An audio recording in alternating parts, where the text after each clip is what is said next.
ahead, we have graphs. Very interesting topic about this chapter, graphs. Now let us see the graphs. Okay, so first there are two types of graph that we have to study, a distance time graph and a velocity time graph. Okay, first we're going to study about distance time graph. So distance time graph we've learned in three manners. One, which is a straight line parallel to time axis. Second, a straight line inclined at an angle to time axis. And a curve. Right? Let us see what does this denote. So the first graph denotes that as the time is increasing, distance remains constant, constant, constant, and constant. So therefore we say that the body was at rest here. So body is at rest. When the body is at rest, it is not moving. That would mean that the velocity is 0. So a straight line parallel to time axis denote that the body is at rest and velocity is 0. Now moving to next we have an inclined line. So that would mean the body is covering a straight line, would mean a body is covering equal distances in equal interval of time. When body cover equal distance in equal interval of time, we call it as a uniform speed. Right?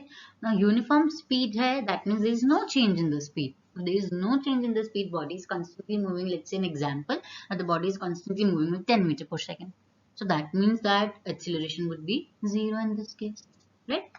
Now we have the acceleration is 0 here.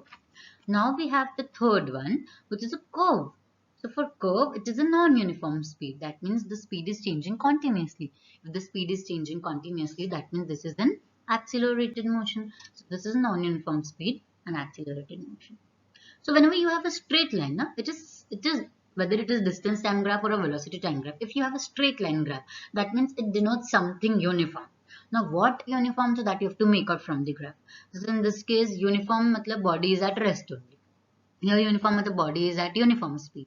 Curve matlab non-uniform ho jata hai. Okay. Since this distance time graph will tell us about the speed. Therefore, we're talking in terms of speed. Okay, moving ahead. Now, what is the use of distance time graph? Distance time graph, say we can find out the slope, right? And that distance time graph, basically, distance time graph, so we can find out the velocity or the speed. If we have distance time graph, we can find out speed. If we have displacement time graph, we can find out the velocity. Okay. So how do we find out the speed for the velocity from the graph? So for that, see, S for speed and S for slope, right? So from the distance time graph, if we have to find out the speed, we have to use the slope. And the formula for the slope is y2 minus y1 upon x2 minus x1. Clear? And another way you can remember is distance के बाद में speed आता है, whatever quantity comes next have to be derived from the slope. Now let's just talk about the velocity time graph. Again, there are three types of graph in velocity time graph also. One is straight line parallel to time axis. One is a straight line again inclined to time axis, and one is a curve.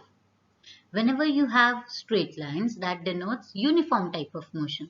Whenever you have a curve, that denotes a non-uniform type of motion, right? So now this is a straight line which is parallel to time axis. What does that denote?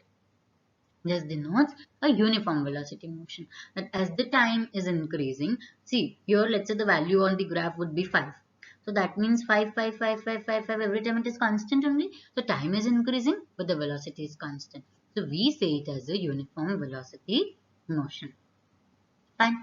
Now if there is uniform velocity, that means there is no change in the velocity. If there is no change in the velocity, acceleration is 0.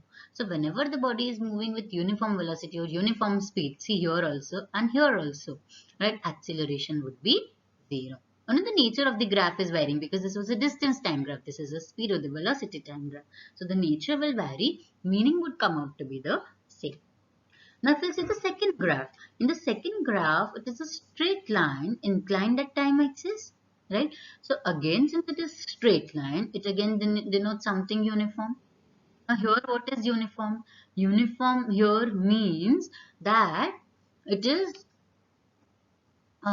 uniform means that here the velocity is equal in equal interval of time, right? So every time the velocity is equal in equal interval, what do I mean by this? Velocity is not equal, it is changing by equal amount, right? That means, let's say here it would denote a value. Here it will denote at time 5 seconds, it must be 5.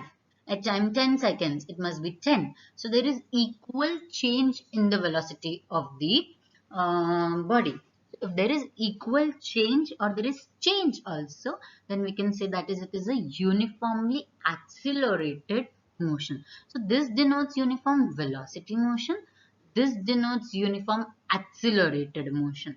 Why uniform accelerated? Because velocity is changing by a constant rate, right? If the velocity doesn't changes, then acceleration is 0. But if it changes, there would be some acceleration.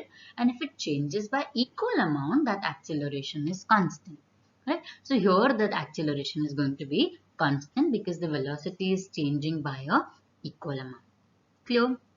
Now moving ahead, when it is a graph and it is a curve, right? So what does curve denote every time that it is a non-uniform type of motion? So this was a non-uniform type of motion, right? Non-uniform type of motion would mean that the velocity is not changing by equal amount. If the velocity is not changing by equal amount, then this would be an accelerated motion, but every time the acceleration is different, right? Now what if it would be a graph which is like this, so downwards graph, right?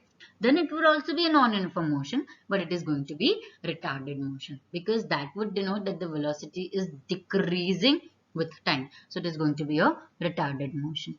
Again in this case also, but that would be a non-uniform retarded motion because it's a curve. If it would be in straight line here, which is with a downward slope, then also it would mean that it is uniform motion, but uniform retarded motion. Here it is uniform accelerated motion.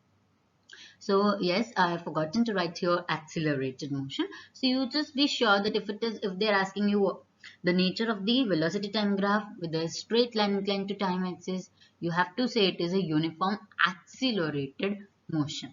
Okay, and this is non-uniform accelerated motion. I hope I'm clear on this now. So see, if it is a distance time graph, 0, it is inclined, it is parallel to time axis, velocity 0. Velocity time graph, parallel to time axis, acceleration 0. Straight line, acceleration 0 because uniform speed. But a straight line inclined to time axis will denote a equal change in the velocity, so acceleration constant. And always this is a non-uniform type. Okay. Now remember one thing. Whenever you graph, this is your graph, right? It touches your x-axis. Then at the point where the graph touches x-axis, y is going to be 0. So see, here we have graph. So it is touching here. So that means at this point, at origin, y is 0. So let's say if the graph would have started from here. तो क्या होता? तो फिर इस point पे उसका velocity 0 होता. Okay? Now again we can use this velocity time graph to calculate certain things. We can use it in two manners. One, to find out the area, and the other one to find out the slope. Now area, how can we use for velocity time graph? Area, if it is a velocity time graph, then area will give us displacement. If it is a speed time graph, then area will give us distance. Okay, so area is equals to displacement. Fine. Area means area of the graph. Area of the graph means first we have to find out the figure. So for that, like if this is the graph, what you do is make it an enclosed figure. For that, you can draw a horizontal line to time axis. So you'll get this as a triangle. So you have to find out the area of triangle to find out the distance or the displacement. Now about the slope, so we can find out the acceleration. Right? See, I've told you that with the help of the slope, you find out the next quantity. Distance के बाद आता है speed. Right? We have learned in that manner. ना पहले distance होगा तो ही body का कुछ speed होगा, speed में change होगा तो acceleration होगा. So these three are interlinked in this manner. First will distance, then we'll talk about speed and then acceleration. So here, since it was a velocity time graph or a speed time graph, what would come next? Acceleration. So to find out next quantity, we'll use slope. The previous quantity के लिए displacement मतलब area हो गई. Is it clear now, all the graphs and everything? Now on the basis of the graph, they do ask questions. Now the questions are like this only: to find out the acceleration between this time, to find out the distance covered by the body, tell us the nature of the graph. So everything we have done. I hope now the entire chapter is revised thoroughly and nicely. Keep practicing so that you get a good hold on this particular topic. Thank you everyone. See you in the next class. Bye bye.